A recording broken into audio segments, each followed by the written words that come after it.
Beware of loving somebody primarily because you need them. It should be the other way around. You should need somebody because of how much you love them. I wish I had known this sooner in my own life. Unfortunately, I made a lot of mistakes about this. Let's discuss. This is confession time once again for a slightly different issue. Not only did I make a lot of mistakes as a mom, as I shared with you in last week's video, but I made a lot of mistakes in romantic relationships in my life. And I'm sharing this with you today, not for pity or anything like that, because frankly, as I tell some of the story, you'll see that I had plenty of love in my life. I loved other people and I was loved in return. So it's not like I've never had love. People who've never experienced love, I do feel badly for. But this isn't a matter of I don't need your pity or compassion or anything like that. I'm sharing this with you today because in hopes that if some of you are making the same mistakes I did, maybe it will help you kind of course correct at this point and get on a better path. Because if you don't know how to have a healthy romantic relationship, you're just going to keep making the same mistakes over and over again. You know, the unofficial definition of insanity, well, it happens with that as well. I'm going to share with you some key moments of realization along the way and, you know, how I ended up finally realizing what I had done wrong. I think that is the important point. So where did it all start for me? Well, I think it all started when my father died when I was 10. When you're a young girl, 10 years old, and before I even had reached puberty, and you lose the male figure in your life, the father figure, literally, then something happens developmentally to you. I mean, I know all this from studying psychology as well, but I also realize in retrospect this was true. So I never really learned how to grow in a relationship with a man. In other words, if my father had lived and I had reached adulthood, I would have navigated all those years as, changing my relationship gradually with my father. And I also would have realized that my father was still there for me. And then I could have looked at romantic relationships very differently. So that was, I think, the key thing that caused the problem. Of course, I didn't realize it was a problem for many, many years. So I had no idea that what I was doing was going to cause me problems. So in my teen years, I mean, I had a lot of crushes and I had boyfriends and I had my first love when I probably about 16 is when I think I really first fell in love. And I'll talk about that more in a minute. But I realize now that the way I looked at relationships was in a very kind of highly romanticized, immature way, which I'm not saying that most teenage girls don't think that way. They probably do to some degree. But I realized that the way I was looking at it was very problematic in the long run. So I think that's what caused it for me. I also had, because my father died and was taken away from me, think I had a fear that whoever I loved would also be taken away from me. And so it made me, especially when I really loved somebody, it made me really hyper anxious about that. Like thinking that something was going to happen to them or the relationship would end. And that caused its own set of problems because what I tended to do was get into relationships at some point with people I didn't love, or at least not in the way that would have been ideal for a healthy relationship. And so I think the reason I held back was because in my mind, I was going to lose somebody I really loved. So keep that in mind as I go forward in this story today. So how did it all manifest, these issues with romantic relationships? Well, as I said just a minute ago, I've had my first love, fell in love for the first time really when I was 16 years old. And in retrospect, I realized I really hadn't chosen wisely because This person was in some ways very cold emotionally and would never have been able, I mean, to give me back what I was craving in that situation. He did love me. I know that. And I'll in another video, I don't have time to go into it here today, but in another video I'll share more particulars of that relationship. For purposes of talking about it now, I'll just call him my first love. So I think now when I look back on it that he was the only man that I ever loved just because I loved him. I didn't need him. I just loved him. And it wasn't rational. I didn't have any rational reason why I loved him. I just did. There was this chemistry with him, not in just in a physical way, but in some sort of connection. And I just loved him. In my mind, nothing would have been greater than have been able to spend my life with him. That's how I viewed it. And as I tell the story more in a future video about what happened, we ended up having this very on again, off again kind of thing till we were 42 years old. So you have to understand there was something there. But it wasn't a healthy situation. He was never going to be the kind of person that really gave me what I was craving, which was I needed somebody to really provide a lot of attention or reassurance or whatever in that relationship. And he was not that person. But I loved him. And it didn't work out. And so by the time I was going off to college, we had broken up. I had broken off with him, actually. And but I still never stopped thinking about him. I still never really got over that. And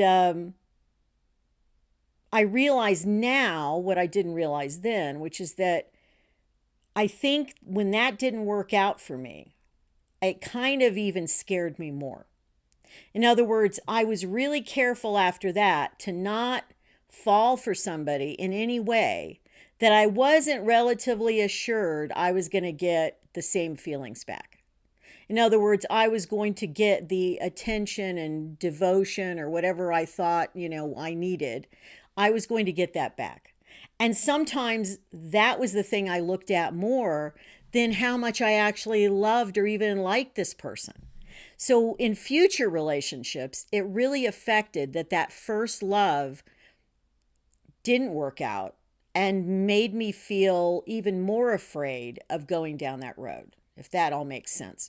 Like I said, that's as much as I'll go into that particular relationship because that will be a whole video in itself, how strange that was over the years. But so, and then I'm not going to tell you all the relationships in between. I'm going to say that in my mind, I fell in love probably another 5 times in my adult life. Most of them were not long lasting. In other words, I didn't marry them. I didn't have a long relationship with most of them. They were, maybe months to a year to a couple of years kind of situation.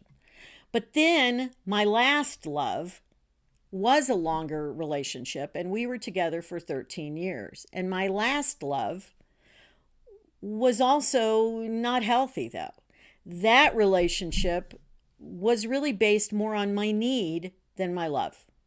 Now, I did love him, but I also needed him. I needed that person in my life. And he ticked all those boxes. He was wonderful to me and devoted to me. And we actually had a good connection with one another. And we enjoyed the same things. We had the same sense of humor. There were lots of good things, but there were also some things that weren't so great. And mainly, it was my reason for being in the relationship, because I said just at the beginning of this video, when you are primarily with somebody because you need them, it is never going to be okay. It is never going to be okay.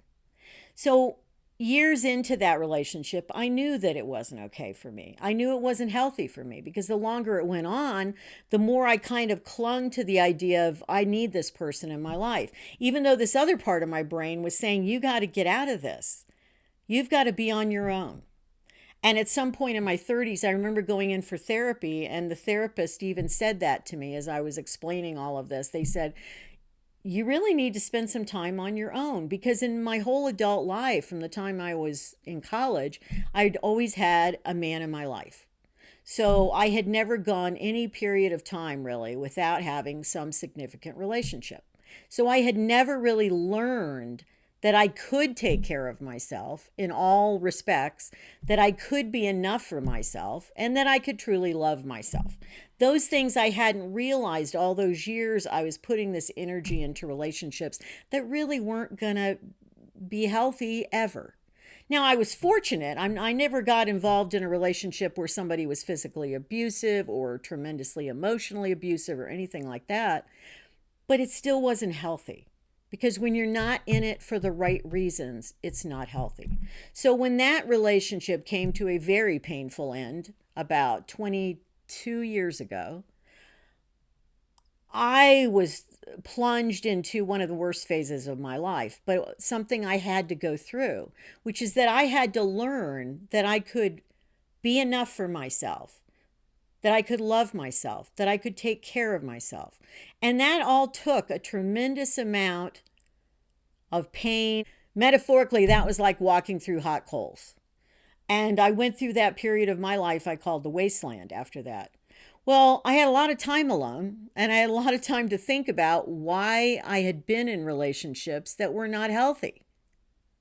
And I knew that's when I started realizing, again, went in for some more therapy, but I realized that that stemmed from those early experiences. First, losing my dad, and second of all, the first love of my life being something that kind of traumatized me and made me afraid of that kind of person because I wouldn't be able to get my needs met.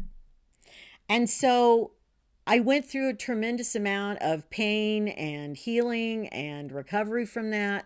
And I finally learned what makes a healthy relationship. So, what does that look like? What does a healthy relationship look like? Well, again, you need the person because you love them. That person is the person that I enjoy being with. We get along together, we have the same interests, we have, a good sex life, anything that you think is important to that. But they tick all those boxes for you. And you realize, you know what? I wouldn't want to live my life without this person because I really enjoy being with them so much. That's the sign of a healthy relationship. That's the sign that you're in it for the right reasons. And that is very, very important. There are a lot of women out there, especially probably maybe more in my generation or my mother's generation, where they felt like they had to have a man in their life. It was kind of a cultural thing. I have to have a man in my life so that I'm okay, so that I'm taken care of, of course, that was a real thing at one time because men were the primary, breadwinners and women didn't work and that sort of thing. So it was more understandable in my mother's generation or before. In my generation, went to work. Other women my age went to work. So it was less of a financial thing at that point as it was mainly an emotional thing. So, do I wish I could go back and try that again? Yes and no. I don't want to go back and redo stuff. I really don't. I mean, there's a lot of good stuff too, but I don't want to go back and do that. But it is nice to know that I finally learned how to stand on my own 2 feet, how to trust myself, how to love myself, and to know what a healthy relationship looks like. Now, what does that mean for me in the future? I don't know. I'm not looking for a relationship at all, and haven't for quite a long time, actually. I think it's more important to build friendships or connections with people in different ways than to have that typical romantic relationship. I feel like I'm past that at this point. I know there are women that still want that until their 90s, and that's great for them. And it's absolutely great for them. I just don't feel it. And I don't know, I'm not saying that could never change, but I don't feel like it could change because my emphasis is on other things. It's on finding ways to help people. It's on finding connections with people that are platonic, both men and women, and not looking for that, romantic and I don't even like using the word, but soulmate kind of concept that we have in our society. I never really bought into the whole soulmate thing. Maybe because I never really found mine. Maybe I would have believed in it if I had found mine. I don't know. If you have found your soulmate out there, more power to you. I really do. I That's what I mean. I totally support that. But for me, I think that ship has sailed. I don't think that's something that it's important to me in these last maybe couple of decades of my life, if I'm lucky, a couple of decades of my life. And so for me, I look elsewhere for that fulfillment. The good news is I made it through that wasteland. I made it through that difficult journey of self discovery. I walked across the hot coals. I did. And I got to the other side. And that is what's important. We all have a journey in our life. But I do have some cautions for you. If any of this speaks to you in your romantic journey, if any of you have this issue, then there are some cautions I would give you that you'll know that you've got some problems. Okay? The first is you have to learn to love yourself first before I believe you can truly love another person, especially in a romantic sense. You have to love yourself. You have to accept yourself. You have to be there for yourself. It's so important. So you work on that. I'm not saying you shouldn't go out and date or whatever while you're doing that. That's fine. But you're not looking for that ultimate person to fill that for you. You're willing to do it yourself. The other thing is just don't look for somebody else to fulfill all your needs. I made this mistake too. When I did have a significant relationship, I put all my eggs in that basket. It was like, this is the everything person to me. That's a big mistake. If you're a woman, particularly, you need your own friends. You need women friends. You need people to be supportive and talk to about things that maybe you don't want to talk to your, partner or spouse with. And I didn't listen to that. I didn't pay attention to that. And so when I was left alone more than 20 years ago, I was really left alone because I had not built a big enough network. I had a couple of friends still from my, teenage years, but I didn't have the network of friends that you really need to have. And then the final thing I would say is ask yourself that question. If you're wondering why you're in your particular relationship right now, ask yourself, am I with this person because I need them more than I love them? Or do I need them because I love them? And sometimes it's hard to be honest with yourself about that. Sometimes it takes a while. But if you keep asking yourself the question, you'll get an answer if you're open to hearing it. And if the answer to that is that you need the person more than you love them, well, then it's probably not super healthy. And of course, that works on the other side too. The person you're with could also have more of a need for you than a love for you. And that's something you have to deal with as well. I think it's an important issue why people get into romantic relationships, why they don't work, why some of us suck at them. I spent most of my adult life apparently sucking at romantic relationships, and I don't recommend that. I do not recommend that for anybody. I wish I had learned these lessons when I was in my early 20s, but I didn't. I ended up having to learn them the hard way when I was already almost 50 years old. So hopefully you won't go down the same road I did. And as I told you, I probably will share more about the significant first love of my life in another video because that has some other issues related to it that I think are important. But that's it for today.